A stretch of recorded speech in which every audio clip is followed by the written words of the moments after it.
Well, thank you for being here today. It's always an exciting time when school comes back into session here, and so all the players are back. It's fun to see the familiar faces, so thank you for adjusting your lives too, and now focusing back on the Senate and the House and the governor's office down here at the Capitol. So as you saw on the floor today, a pretty standard day for opening. We had a couple of resolutions. But I think things are going to get a lot more interesting going forward based on the agenda that the Democrats have, but then also the work that Senate Republicans are doing on repairing a lot of the damage that was done last session when we saw the trifecta and the extreme pace that they went forward. And we are really working hard as a team to address those needs, point them out, and show some of the issues that we have. Today I've got Senator Duckworth with me. We'll talk a little bit about one of those issues, the SRO issue today that's been a hot topic. It looks like it's being scheduled today in both the House and the Senate for later this week. It's those discussions going forward.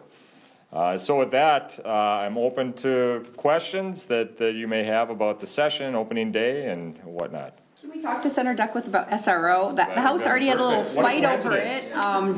Tried to declare an emergency, saying that they're not moving fast enough. The House looks like they could have it on the floor next week, and Senator Murphy just said 2 to 3 weeks before it's on the floor. Is that fast enough for you? No, fast enough for me would have been a special session, but I'm a little biased. I think House Republicans are underscoring what they're hearing from school districts, from law enforcement, from families who are concerned about the safety of their students, their teachers, and schools. So I fully understand why they would try to fast track and declare an emergency so that bill could be passed as soon as possible.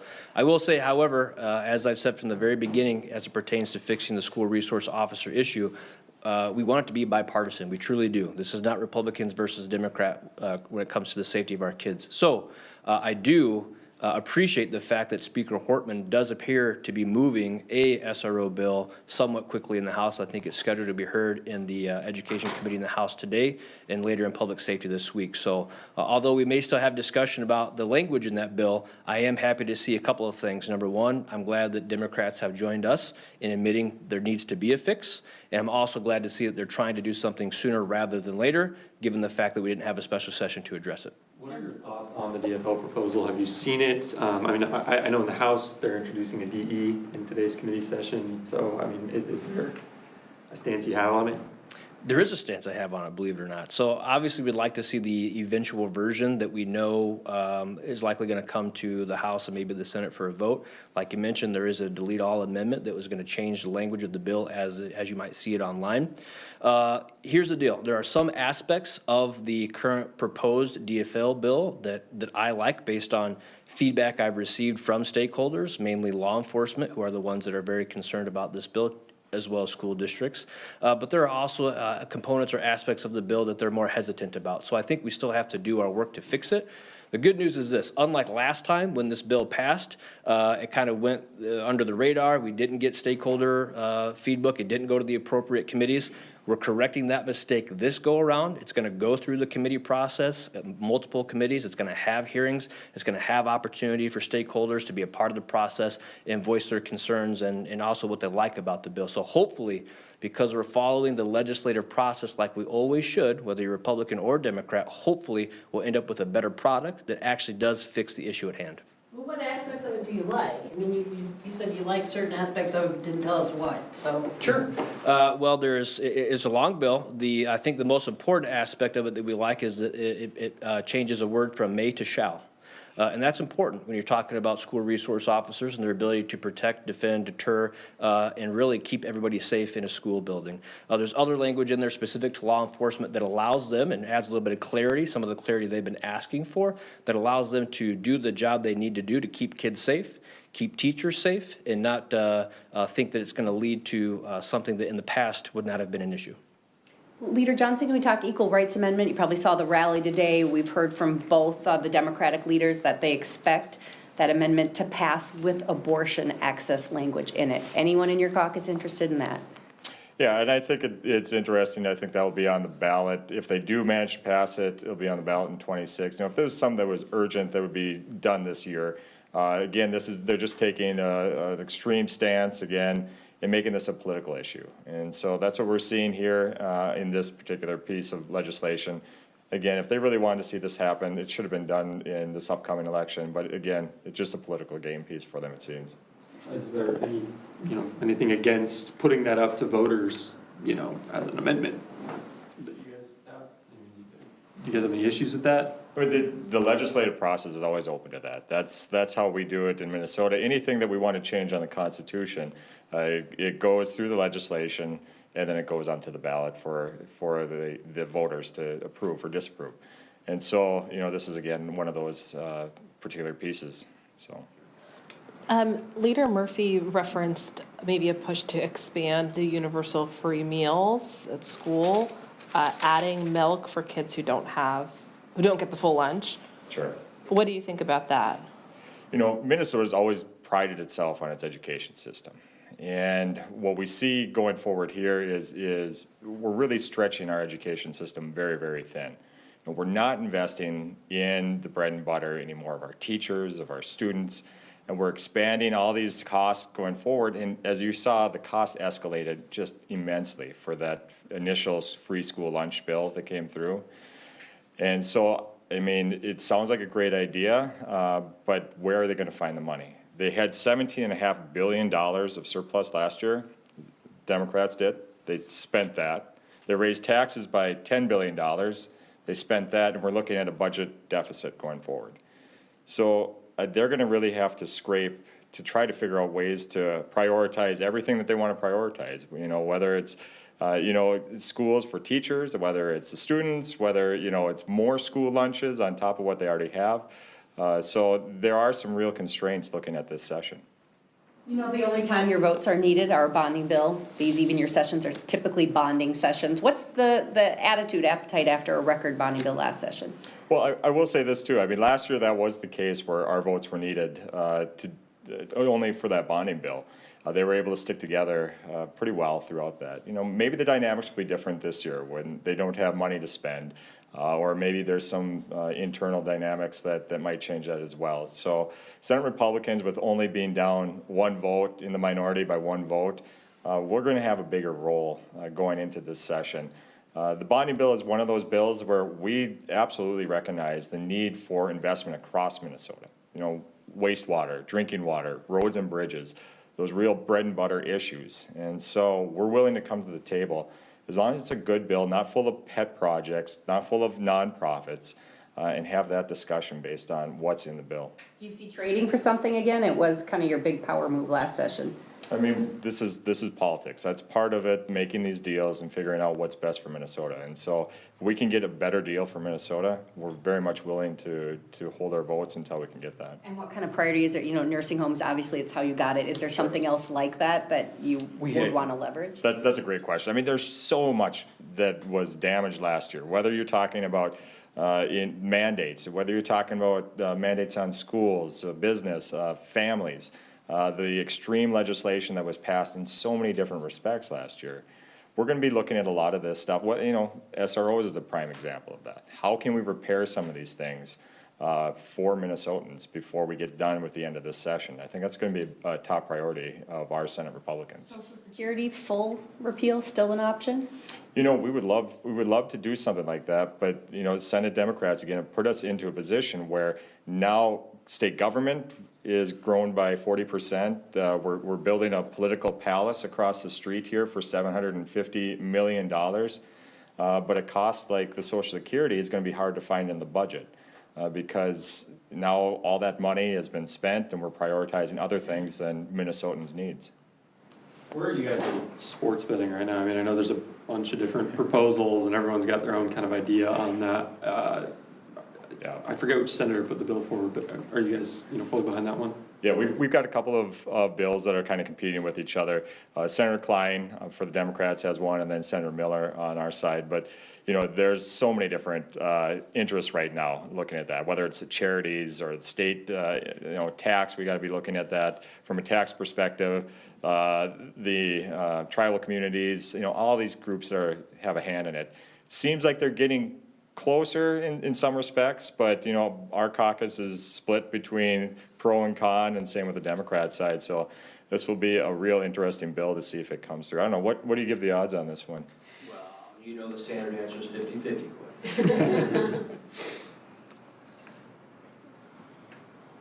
said you're gonna have a bigger role going into this session?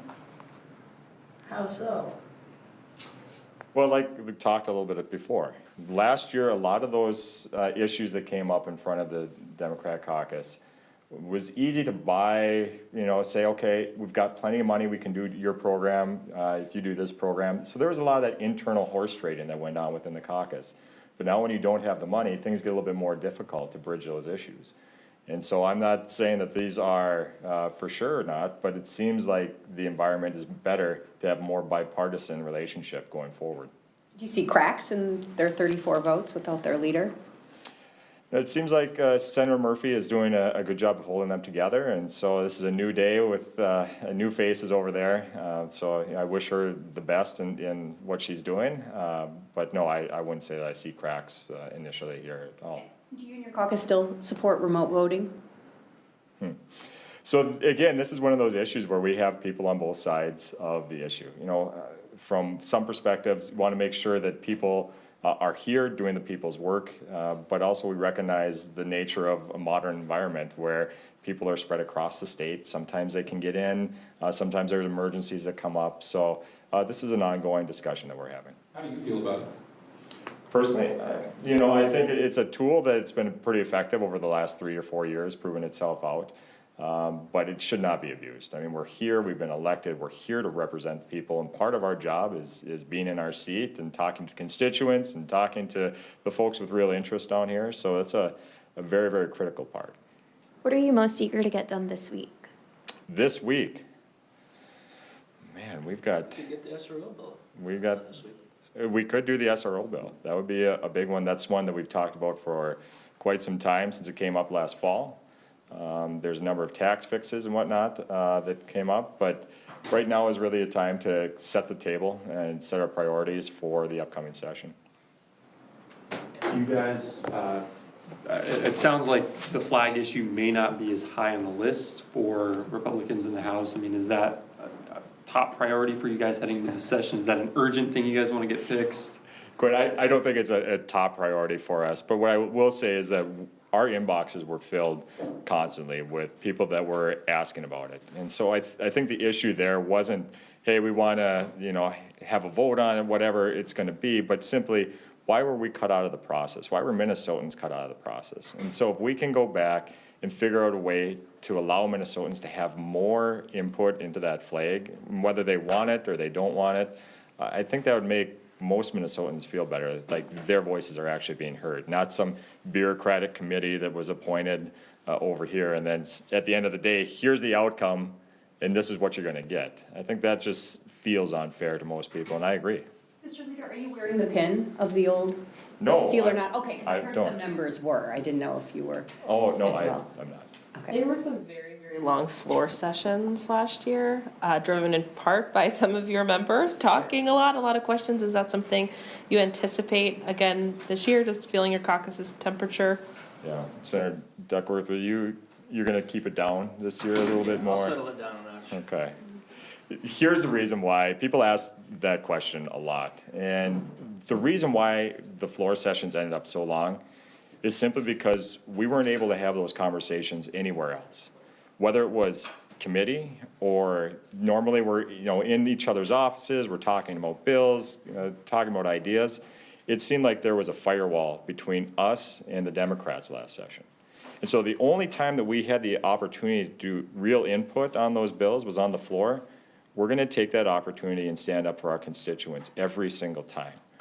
And so that's what we did over and over again. Now, if they were, like we begged them to, said, hey, why don't you come back, give your input on this bill, let's see if there's a way that we can make both sides happy, have a real bipartisan bill, you would not have seen that happen. And so that's where I'm really looking for this bipartisan work, is if we can work on bills together, come out with a compromise that we can all agree on, those floor sessions are gonna be really quick. So I hope to see that change. Back to flag, when do you see your members bringing up the flag issue? Have they said on timing? There's no timing on that. I know Senator Drazkowski had a minority report with Representative Olson after that came out, and then there was another, I know on that report as well. But I think it's something that we'll be looking at for solutions. He has a series of bills that he's looking to propose. So eventually you'll see something here within the next few weeks that they may help solve some of the consternation that Minnesotans feel over that new flag. Any idea what that could look like? I know I asked you that last week, but I mean, yeah, we're not a referendum state, so. Sure. No, we're not a referendum state, but if we wanted to put something on the Constitution, we could as a legislature. But I don't know if we want to get that extreme. I'm not sure exactly how we want that to look. If we want to just do it from a legislative statutory perspective, we could do that as well. There are a number of different ways, but I'm just waiting to see what Senator Drazkowski brings forward with his proposals. And forgive me if you've already covered this. I just wanted to ask you about the Equal Rights Amendment. They're talking about wrapping in the abortion issue. Your thoughts on that?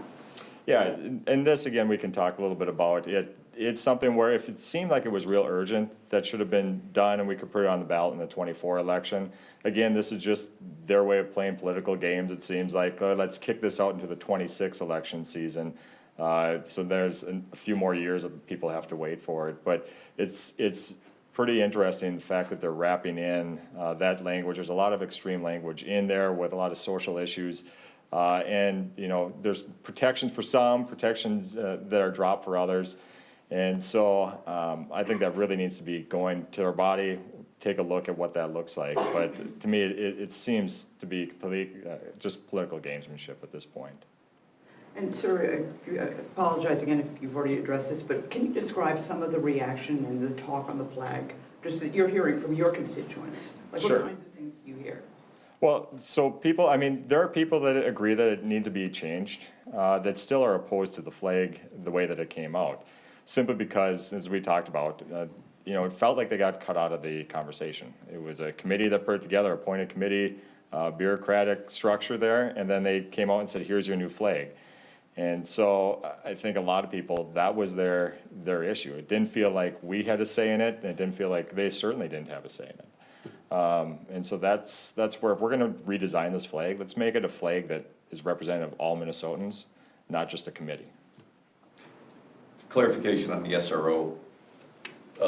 Will there be a Senate companion bill, or what's the process here? Is there gonna be a companion bill, or are you gonna just wait for the House bill to work its way through and take that one up to modify? Great question. There is a Senate companion bill. It's my understanding that Senator Bonnie Westland has that. We are due to hear that in the Senate Education Policy Committee on Wednesday. That being said, I have dropped a few different versions that could also fix that. And then I have a version that's also going to be introduced in the House by Republicans there, Representative Jeff Whitty, who is a former police officer and a former school resource officer himself, that is more reflective of, we think, the bipartisan, non-political changes that should be made to the law that was passed last year that will satisfy law enforcement, satisfy school districts, and satisfy parents as it relates to the safety of their students in our schools. Do you foresee someone in the Senate, maybe yourself, introducing a similar amendment to the DE being introduced in the House? Well, Quinn, I may have not asked for that to be drafted before I came here. All right. Our thoughts? Thank you, guys.